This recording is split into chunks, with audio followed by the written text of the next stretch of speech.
محمد وعلى آل سيدنا محمد وأصحاب سيدنا محمد وبارك وسلم عليهم. نحمده ونصلي على رسوله الكريم. أما بعد، أعوذ بالله من الشيطان الرجيم. بسم الله الرحمن الرحيم.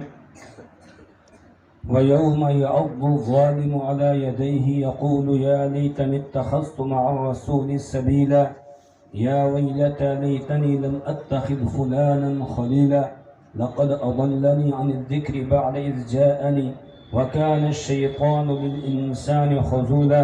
وقال الرسول يا رب إن قوم اتخذوا هذا القرآن مهجورا. صدق الله العظيم وصدق رسوله النبي الكريم، ونحن على ذلك من الشاهدين والشاكرين، والحمد لله رب العالمين. رب اشرح لي صدري ويسر لي أمري واحلل عقدة من لساني يفقه قولي.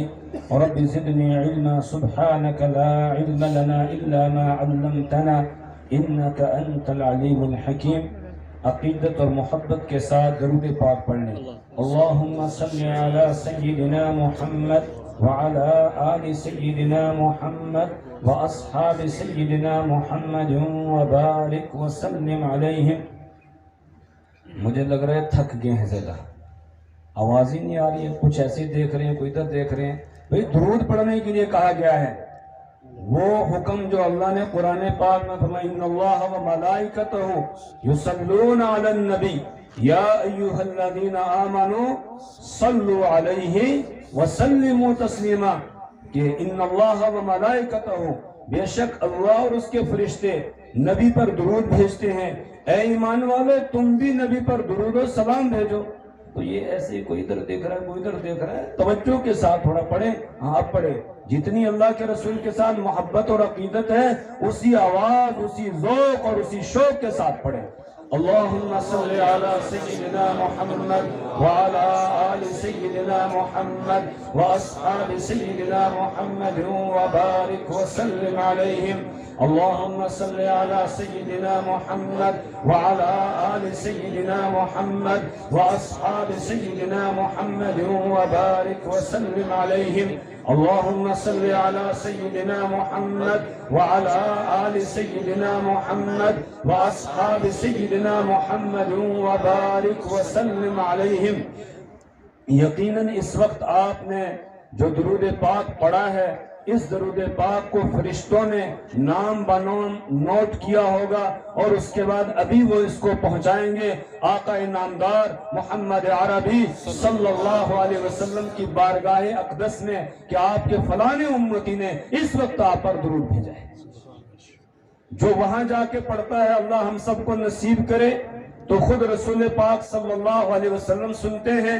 اور جو دنیا کے کسی اور حصے میں پڑھا جاتا ہے تو ان للہ ملائکۃ سیاحین، تو اللہ تعالیٰ کے کچھ فرشتے ہیں جو چاروں طرف چکر لگاتے رہتے ہیں. جہاں کوئی امتی درود پڑھتا ہے فوراً اس درود کو نوٹ کرتے ہیں اور رسول پاک صلی اللہ علیہ وسلم کی بارگاہ میں اس کو پہنچایا جاتا ہے. ان کی بارگاہ میں ہم گناہگار، خطاکار، سیاہکاروں کا نام آ جائے درود کی برکت سے، تو اس سے بڑھ کر خوش قسمتی کیا ہے. اس لیے درود پاک کثرت سے پڑھنا چاہیے.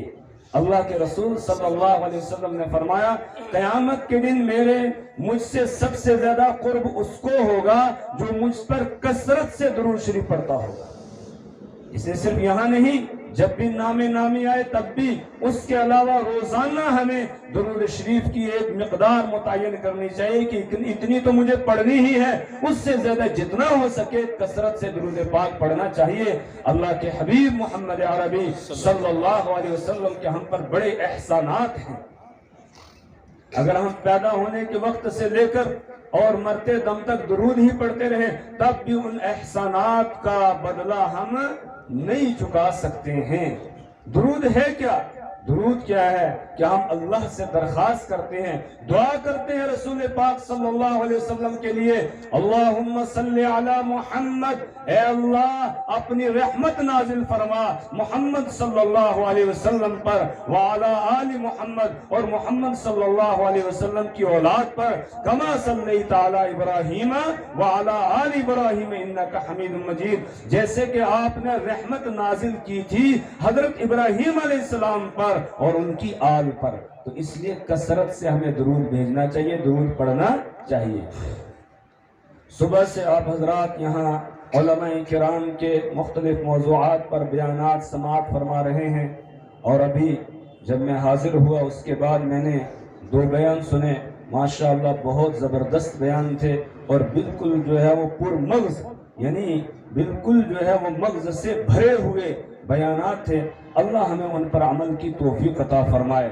اب زیادہ لمبی چوڑی بات کرنے کا وقت بھی نہیں ہے اور مجھے کرنی بھی نہیں ہے، صرف جو میں نے آیات پڑھی ہیں ان آیات کے ترجمے اور چند معروضات اس پر پیش کروں گا آپ کے سامنے۔ یہ آپ کا جلسہ جو ہے اس کے 2 عنوان ہیں، ایک ہے سیرت النبی، رسول اکرم صلی اللہ علیہ وسلم کی سیرت، اور دوسرا عنوان ہے کہ حفاظ کی دستار بندی۔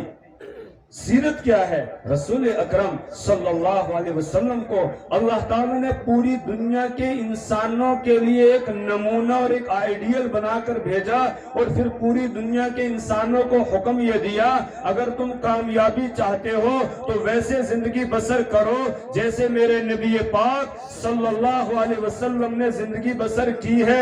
جیسے وہ کھاتے تھے تم ویسے کھاؤ، جیسے وہ پیتے تھے ویسے پیو، جیسے وہ سوتے تھے ویسے سو، جیسے وہ جاگتے تھے ویسے جاگو، جیسے وہ چلتے تھے ویسے چلو، جس طرح وہ اللہ کی عبادت کرتے تھے ویسے تم بھی اللہ کی عبادت کرو، جس طرح وہ آپس میں لین دین کرتے تھے تم بھی ویسے ہی آپس میں لین دین کرو، جس طرح انہوں نے زندگی بسر کی، معاشرت اختیار کی اپنے پڑوسیوں کے ساتھ، جس طرح وہ رہتے تھے، اپنے گھر والوں کے ساتھ کیسے رہتے تھے، اپنے بچوں کے ساتھ کیسے رہتے تھے، ملنے جلنے والوں کے ساتھ کیسے رہتے تھے، اس معاشرت کو اختیار کرو، ویسے زندگی بسر کرو، اور اس کے ساتھ ہی جو اعلیٰ اخلاق اور کردار وہ تمہیں دے کر گئے ہیں ان اخلاق اور کردار کو اختیار کرو، اور جس طرح انہوں نے زندگی بسر کی ویسے تم زندگی بسر کرو گے، کامیاب ہو جاؤ گے۔ اس سے ہٹ کے زندگی بسر کرو گے تو ناکامی کا منہ دیکھنا پڑے گا۔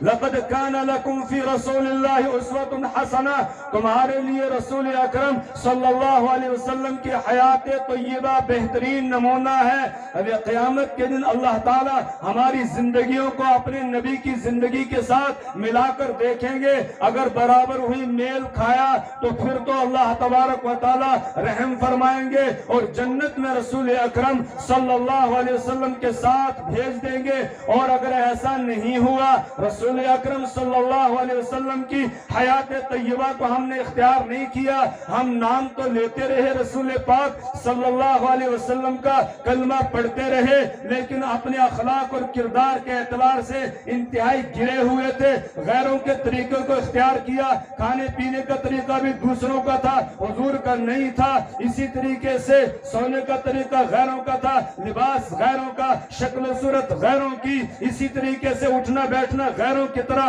چلنا پھرنا غیروں کی طرح، کمانا غیروں کی طرح، خرچ کرنا غیروں کی طرح، اگر ایسے کرتے رہے تو پھر اس دن ناکامی کا منہ دیکھنا پڑے گا، اور اس دن پھر انسان افسوس کرے گا، اپنے ہاتھوں کو کاٹے گا۔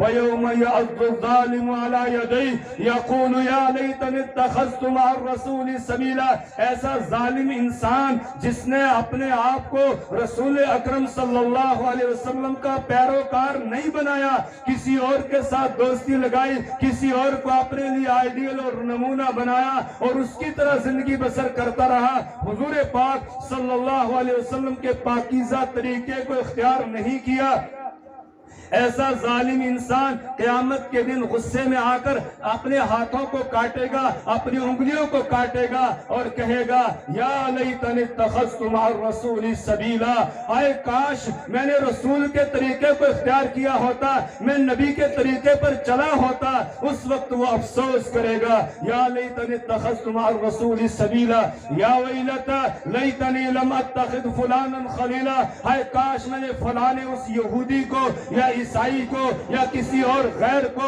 اپنے لیے نمونہ نہ بنایا ہوتا، اس کے طریقے کو میں نے اختیار نہ کیا ہوتا۔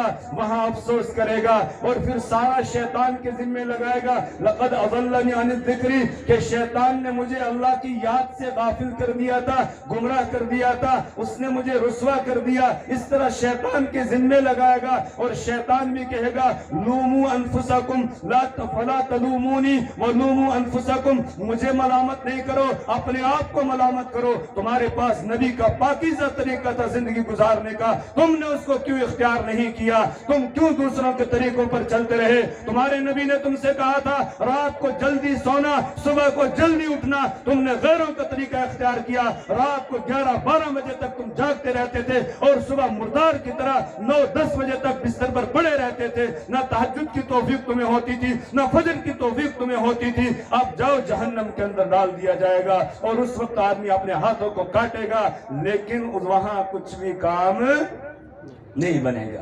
اس لیے میرے ایمانی بھائیوں، آج اللہ نے ہمیں موقع دیا ہے.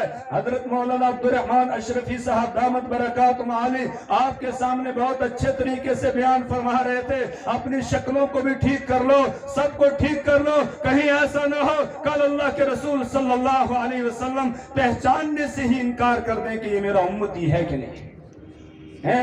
پہچاننے سے انکار کر دیں گے. البدایہ والنہایہ امام ابن کثیر رحمہ اللہ کی کتاب ہے، تاریخ ابن کثیر کے نام سے اردو میں بھی چھپی ہے. اس کی 4تھی جلد اردو والی، اس میں نقل کرتے ہیں کسرا کے 2 قاصد، یعنی ایران کا بادشاہ ہے کسرا، اس کے 2 قاصد رسول اکرم صلی اللہ علیہ وسلم کے دربار میں کوئی پیغام لے کر آتے ہیں. انہوں نے بالکل پنجابیوں کی طرح اپنی شکل بنائی ہوئی تھی، یعنی داڑیاں بالکل صاف اور مونچھیں بڑی بڑی تھی. اس طرح شکل بنائی ہوئی تھی. جب رسول پاک صلی اللہ علیہ وسلم کے سامنے آئے، حالانکہ وہ مسلمان نہیں ہیں، غیر مسلم ہیں، رسول اکرم صلی اللہ علیہ وسلم نے ان کے چہرے کو، جیسے ان کے چہرے پر نظر پڑی، آپ نے اپنا چہرہ مبارک پھیر لیا، ان کی طرف نہیں دیکھا. اور پھر آپ نے فرمایا اپنی نگاہوں کو نیچے کر کے تم نے یہ اپنی شکلیں کیوں بگاڑ رکھی ہیں؟ انہوں نے کہا ہمارے بادشاہ نے ہم کو یہی حکم دیا ہے. رسول پاک صلی اللہ علیہ وسلم نے فرمایا میرے رب نے مجھے حکم دیا ہے میں داڑھیوں کو بڑھاؤں اور مونچھوں کو کٹاؤں. بولے میں داڑھیوں کو بڑھاؤں اور مونچھوں کو کٹاؤں. محدثین شارحین لکھتے ہیں کہ جو آدمی روزہ اقدس پر حاضر ہو سلام پیش کرنے کے لیے، اگر اس کے چہرے پر داڑھی نہیں ہوتی ہے، اللہ کے رسول صلی اللہ علیہ وسلم اس سے اپنا چہرہ پھیر لیتے ہیں اور اس کے سلام کا جواب نہیں دیتے. اللہم احفظنا، اللہ اس سے ہماری حفاظت فرمائے. یہ ایک داڑھی کی بات ہے، ہر سنت کا یہی حال ہے.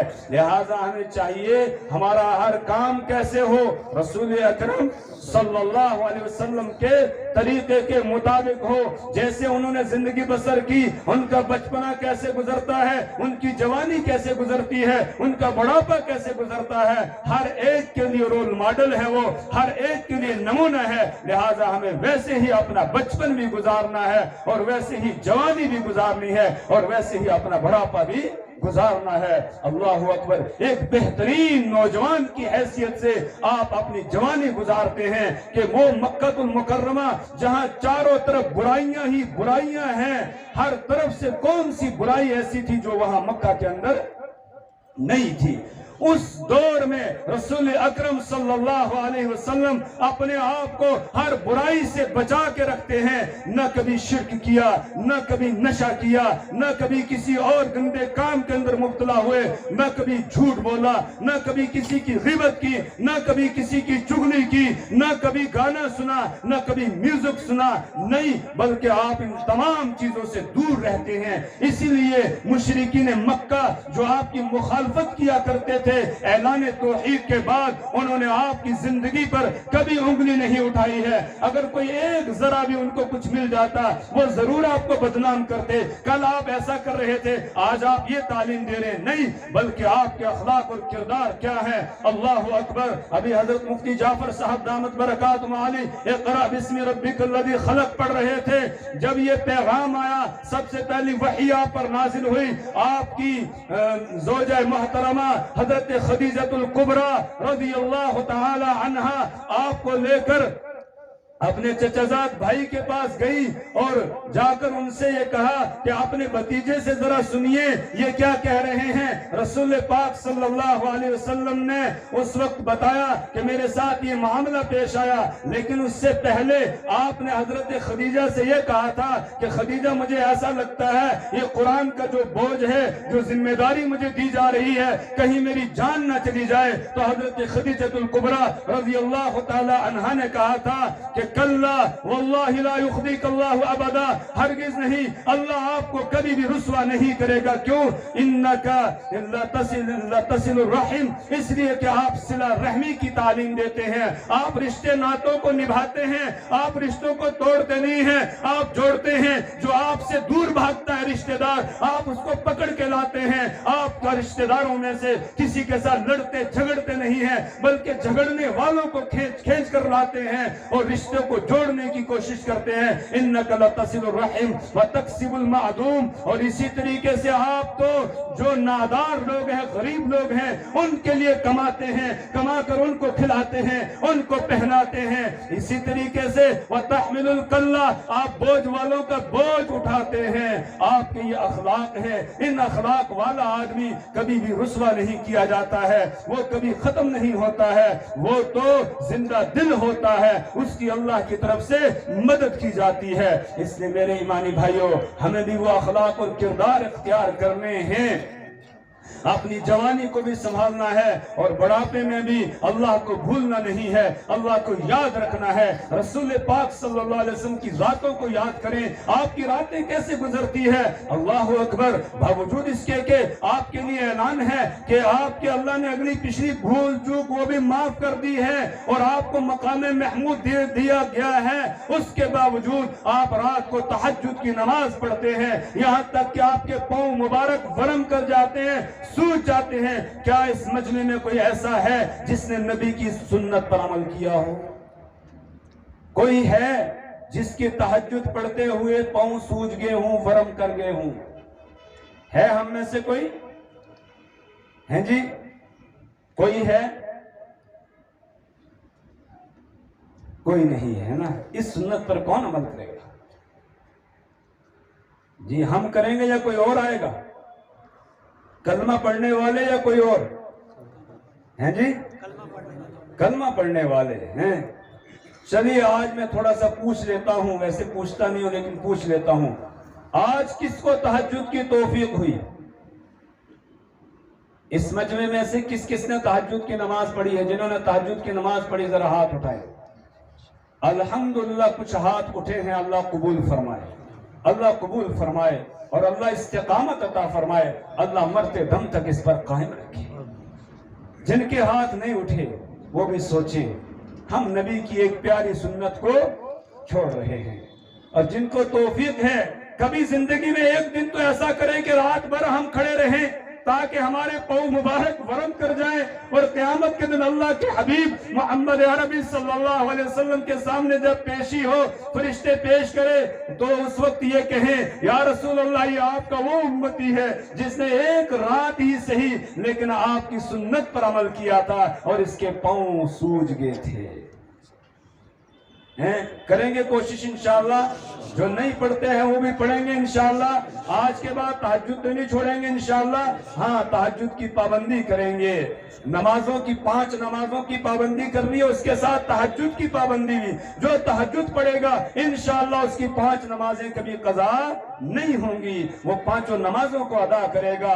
اور صحابہ کرام رضوان اللہ تعالی علیہم اجمعین کے اندر کیا اوصاف پائے جاتے تھے، وہ اوصاف ہم نے اپنے اندر لانے کی کوشش کرنی ہے۔ علامہ بغوی رحمہ اللہ نے شرح السنہ کے اندر امام اوزاعی رحمۃ اللہ علیہ کا یہ قول نقل کیا ہے، خمس علیہ اصحاب رسول اللہ صلی اللہ علیہ وسلم، 5 باتیں ایسی تھیں جن پر رسول پاک صلی اللہ علیہ وسلم کے صحابہ قائم تھے۔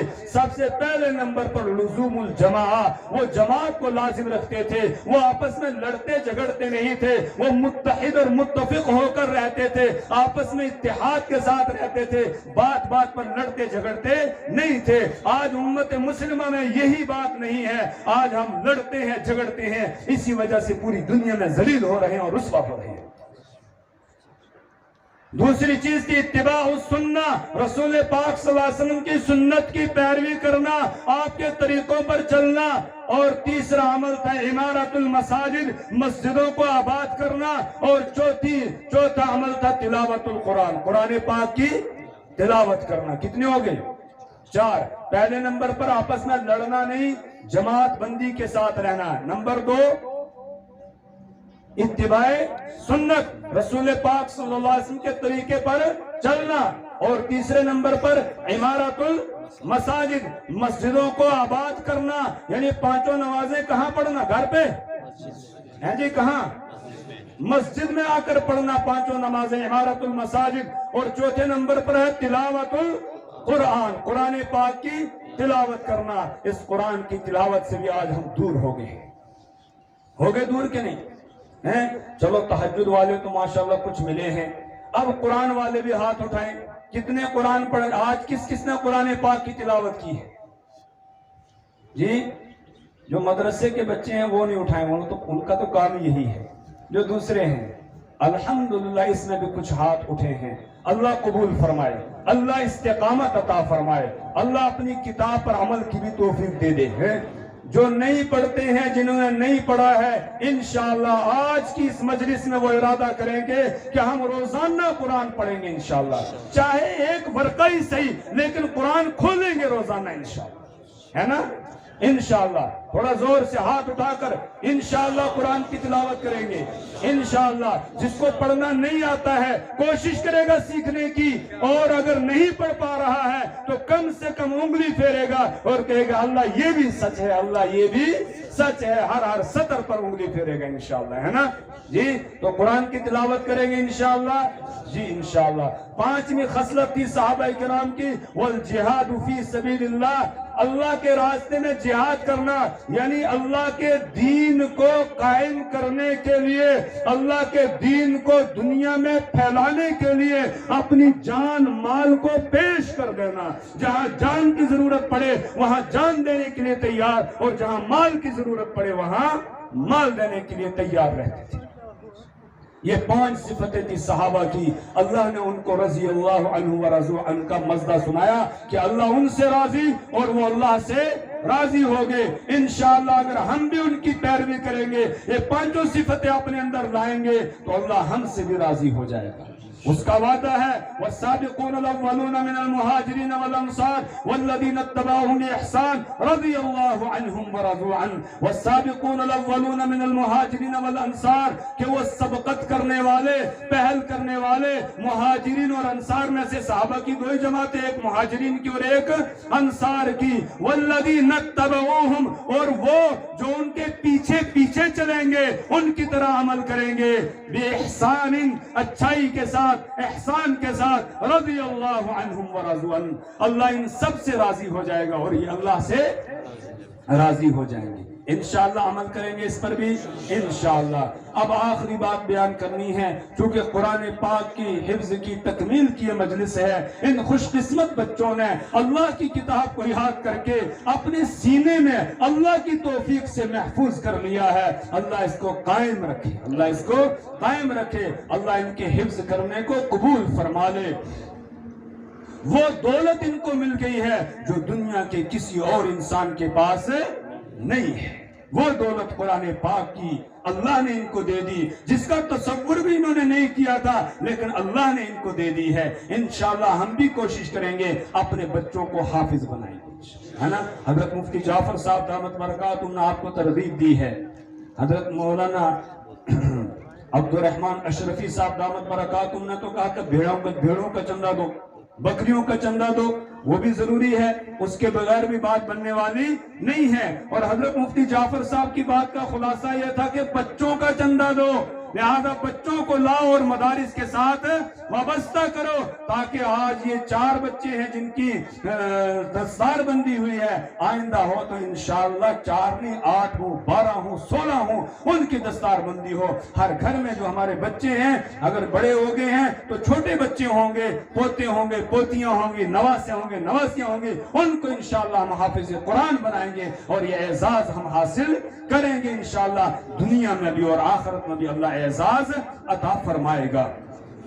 اور اگر ہم قرآن سے دور رہے، ہم نے اپنے بچوں کو قرآن کی تعلیم نہیں دی اور خود قرآن نہیں پڑھا، تو پھر وہ نبی جو امتی کے کانٹے کو برداشت نہیں کر سکتا ہے، عزیز علی ما عنتم حریص علیکم بالمؤمنین رؤوف الرحیم، کہ جو 23 سال تک اپنی امت کے لیے روتا رہا، کوئی رات ایسی نہیں گزری جس میں آپ نے آنسو نہ بہائے ہوں، اور میدان محشر میں بھی سب کو نفسی نفسی کا عالم ہوگا، لیکن اگر اللہ کے پیارے رسول صلی اللہ علیہ وسلم کو کوئی وہاں پر فکر ہوگی، اپنی امت کی ہوگی، سب نفسی نفسی کہہ رہے ہوں گے، آپ کی زبان پر ہوگا یا ربی امتی، یا ربی امتی، یا ربی امتی، اے میرے رب میری امت، اے میرے رب میری امت، اے میرے رب میری امت کا کیا بنے گا؟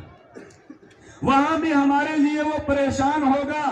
حضرت انس رضی اللہ تعالیٰ نے عرض کیا، یا رسول اللہ قیامت کے دن آپ میری شفاعت کریں گے، سفارش کریں گے؟ آپ نے فرمایا ہاں کروں گا۔ کہا یا رسول اللہ کہاں ڈھونڈوں آپ کو؟ وہاں تو بہت لوگ ہوں گے، وہاں تو اربوں خربوں معلوم نہیں کتنے جو ہے وہ لوگ ہوں گے، پدموں اتنے لوگ ہوں گے، تو میں آپ کو کہاں ڈھونڈوں گا؟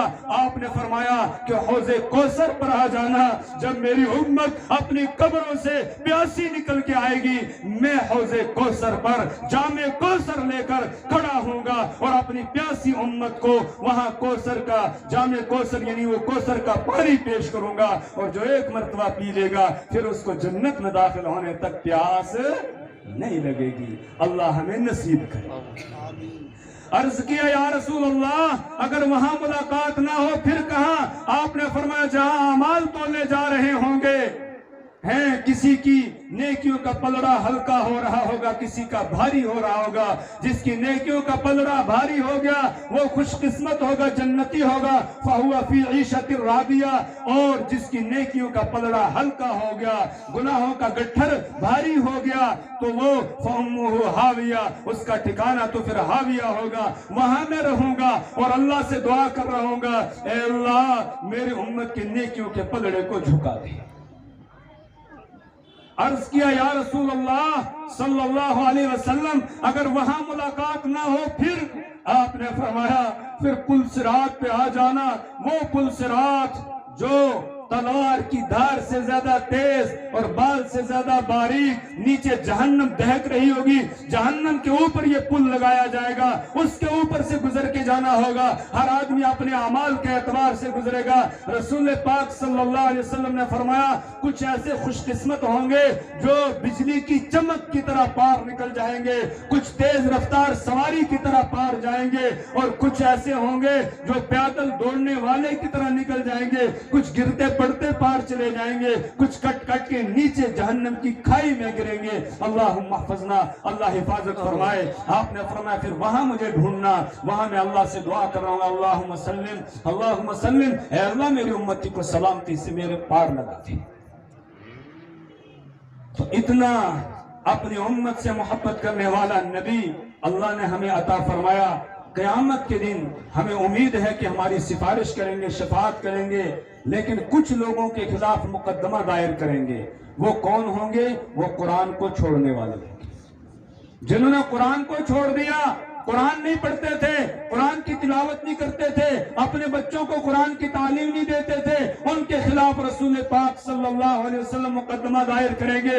میرے استاد محترم حضرت مفتی فیض الوحید صاحب نور اللہ مرقدہ کی تفسیر ہے گوجری زبان میں فیض المنان، انشاءاللہ اردو میں بھی اس کا ترجمہ ہو رہا ہے، ان قریب اردو میں بھی آ جائے گی۔ تو اس نے اسی آیت کی تفسیر میں حضرت نے لکھا ہے کہ رسول پاک صلی اللہ علیہ وسلم قیامت کے دن اللہ کے دربار میں یہ مقدمہ دائر نہیں کریں گے کہ امت نے مجھے تکلیفیں پہنچائی تھی، میری کمر پر اونٹ کی اوجڑی رکھی تھی، میرے گلے میں جو ہے چادر ڈال کر اور مجھے پھانسی دینے کی کوشش کی تھی، میرے لیے راستے میں کانٹے بچھائے گئے تھے، میرے اوپر کوڑا کرکٹ ڈالا جاتا تھا، میرے دندانے مبارک شہید کیے گئے غزوہ احد کے موقع پر، میرے سر مبارک کو زخمی کیا گیا، یا میرے نواسے حضرت حسین رضی اللہ تعالی عنہ کو بے دردی کے ساتھ میدان کربلا کے اندر شہید کر دیا گیا، ذبح کر دیا گیا، یہ مقدمہ دائر نہیں کریں گے۔ اگر مقدمہ دائر کریں گے تو کن کے خلاف کریں گے؟ جنہوں نے قرآن کو بولے، جنہوں نے قرآن کو چھوڑ چھوڑ دیا، جنہوں نے قرآن کو چھوڑ دیا، ان کے خلاف مقدمہ دائر کریں گے۔ بتاؤ کوئی اور راستہ ہوگا پھر نجات کا؟ ہیں جی، کوئی راستہ ہوگا بچنے کا؟ کوئی نہیں ہوگا۔ اس لیے آج کی اس مجلس میں ہم ارادہ کریں گے انشاءاللہ قرآن پڑھیں گے، اپنے بچوں کو پڑھائیں گے انشاءاللہ، ہے نا، اپنے نواسوں نواسیوں کو، پوتے پوتیوں کو جو قرآن پاک پڑھائیں گے، قرآن کی تعلیم دیں گے۔ یہاں اس جلسے میں میری پہلی مرتبہ حاضری ہوئی ہے، اس لیے اپنے استاد محترم حضرت مفتی فیض الوحید صاحب نور اللہ مرقدہ کی آخری وصیت، جو لوگوں کے نام مجھے حکم دیا تھا یہ لوگوں کو بتا دو، تو وہ میں آپ کے سامنے بتاؤں گا، پھر بات ختم۔ حضرت نے مجھ سے یہ کہا کہ لوگوں سے جا کر کہہ دیں کہ اپنے بچوں اور بچیوں کو حافظ قرآن بنائیں، یہی دولت ساتھ جانے والی ہے، باقی سب کچھ یہیں رہ جائے گا۔ سن لیا آپ نے؟ اپنے بچوں اور بچیوں کو حافظ قرآن بنائیں، یہی دولت ساتھ جانے والی ہے، باقی سب کچھ یہی رہ جائے گا۔ اپنے بچوں اور بچیوں کو حافظ قرآن بنائیں، یہی دولت ساتھ جانے والی ہے، باقی سب کچھ یہیں رہ جائے گا۔ سب نے سن لیا؟ جی، میں اپنی بات سے بری ہو گیا کہ میں نے آپ تک اس نصیحت اور وصیت کو پہنچا دیا ہے۔ اللہ ہمیں عمل کی توفیق عطا فرمائے۔ سبحان اللہ و بحمدہ، سبحانک اللہم و بحمدک، ونشہد ان لا الہ الا انت ونستغفرک ونتوب الیک۔